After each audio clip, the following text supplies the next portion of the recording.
안녕하세요. 모든 경기 종목을 다루고 있는 토서관입니다. 하루도 빠지지 않고 많은 경기들의 조합픽을 프리미엄 정보방에서 매일 공유하고 있습니다. 참여를 원하시는 분들은 영상 하단 댓글 보시면 오픈 채팅 링크 있으니 문의 주시길 바라며 구독과 좋아요 한 번씩 부탁드리겠습니다. 그럼 이번 경기 정보 시작하겠습니다. 레알 마드리드 앤 마드리드 축구와 관련하여서 레알은 리그 6연승에 성공을 하며 2위권과 거리를 벌렸습니다. 그리고 아틀레티코는 지난 라운드에서 마요르카에 충격패를 당했으며 레알은 리그 우승과 챔스 우승 등 여러 타이틀을 따내기 위한 여정을 시작했습니다. 세비야와 소시에다드 등 이번 시즌 선전하던 팀들의 추격을 뿌리치고 2위권과 승점 차이를 크게 벌렸고 챔스에서도 인테르를 완파하고 조 1위로 올라갔습니다. 벤제마가 햄스트링 여파로 빠졌지만 요비치가 껍질을 깨고 역량을 드러내고 있고 비니우스가 상대 수비 라인을 붕괴시키고 있습니다. 로드리고와 디아스 등 비니시우스와 좋은 합을 보이는 선수들과 더불어서 아자르도 챔스에 출전을 하며 앞으로를 기대하게 했습니다. 햄스트링 부상 여파가 있던 베제마도 출전 가능성을 높이고 있고 다음으로 아틀레티코는 지난 라운드에서 마요르카의 선제골을 뽑고도 충격패하며 선두권과 격차가 벌어졌습니다. 그러나 주중에 엄청난 성과를 얻어냈는데 조 최하위였던 챔스에서 2위를 탈환하며 16강에 진출했습니다. 카라스코가 상대를 가격하며 먼저 퇴장당했는데 선제골을 지켜내다가 상대의 퇴장 이후 두 골을 더 뽑아냈습니다. 그리즈만과 코레아 등 전방 공격진의 합이 매우 좋았으며 그러나 수아레즈가 부상으로 결장하는 점이 아쉽습니다. 레알 마드리드 앤 마드리드 이 두 곳에 있어서 저의 생각은 지구상에서 가장 치열한 마드리드 더비에서 두 팀이 패하지 않기 위해서 치열하게 수비적으로 임할 것입니다. 아틀레티코의 경우 주중 포르투 원정에서 혈전을 치렀기에 더더욱 공격적으로 나서기 어렵고 접전을 예상하고 있습니다. 레알의 기세가 워낙 대단하고 비니시우스의 짝으로 나서는 요비치의 최근도 인상적이지만 코케와 드폴이 버티는 아틀레티코 중원을 쉽게 넘지 못할 것입니다.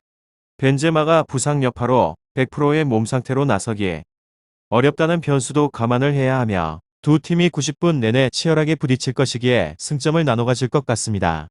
다음으로 레알 마드리드 리그에서는 1위로 승승승승승 지난 라운드 소시에다드 전에서 2대0 완승을 거두고 리그왕 위 자리를 유지했습니다.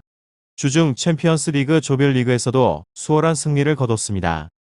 공식전 9연승 쾌조의 흐름을 잇는 중이며 윗선의 힘이 좋은 곳입니다. 현지 소식통에 따르면 주전 공격수 벤제마의 이번 경기 출전이 불투명하다고 하며 그러나 요비치가 부활을 하며 그 역할을 대신해주고 있고 측면에 비니시우스가 맹활약을 하며 상대 수비를 쉽게 파괴합니다. 레알 마드리드 앤 마드리드 축구 이 두 곳에 있어서 레알은 홈 2점까지 10분 활용을 하는 곳으로 올 시즌 리그 홈 경기에서 단 5실점밖에 내주지 않으며 안정감을 높입니다. 수비 자원이 대다수 복귀를 해서 베스트 라인업을 가동할 수 있고 윗선의 압박 또한 좋습니다. 특히나 카르바알과 맨디 등의 안방에서 빠른 수비 복귀를 통해서 위기를 유연하게 넘깁니다. 결장자는 세바요스 베일 벤제마 선수입니다. 다음으로 마드리드 리그에서는 4위로 승패승 지난 챔피언스 리그 조별리그 최종전에서 3대1 승리를 따내며 극적으로 16강 진출에 성공했습니다. 하지만 최근 일정에 있어서 승리와 패배가 반복되는 퐁당퐁당 양상이 나타나며 그나마 제 몫을 다해주던 수비가 흔들리며 팀 밸런스 유지를 방해합니다. 후방에서 전방으로 이어지는 패스 성공률이 지난 5경기에서 평균 75%가량을 유지하는 데 그쳤으며 그만큼 상대의 공격권을 쉽게 헌납을 하며 제역습을 맞는 빈도가 잦습니다. 수비진 기동력 문제와 1대1 매치업 열세까지 겹쳤습니다. 이곳은 맞대결 전적 역시 아쉬움을 남기며 지난 5차례 맞대결에서 3무 2패로 승리가 없습니다. 특히나 해당 경기에서 단 1득점만을 생산하는 등 공격 성과가 잘 나타나지 않습니다. 레알 마드리드 앤 마드리드 상대 수비를 파괴하는 데 있어서 공격진의 결정력이 떨어지고 이선 라인과 측면 조합의 기민한 움직임 역시나 찾아보기 힘이 듭니다. 심지어 직전 경기에서 부상으로 빠졌던 수아레스까지 출전이 어렵다고 봅니다.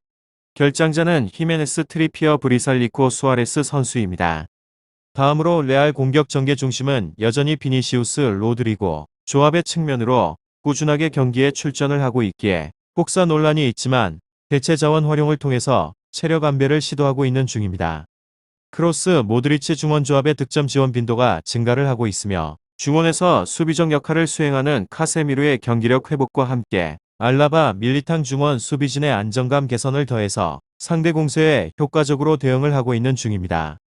다음으로 마드리드 승패를 반복하고 있는 흐름으로 르마 그리즈만 일선 측면 자원을 활용을 하며 다만 상대의 전방 압박과 함께 수비 전환 안정감 유지를 맞아서 기회 창출에 고전할 것으로 예상을 해봅니다.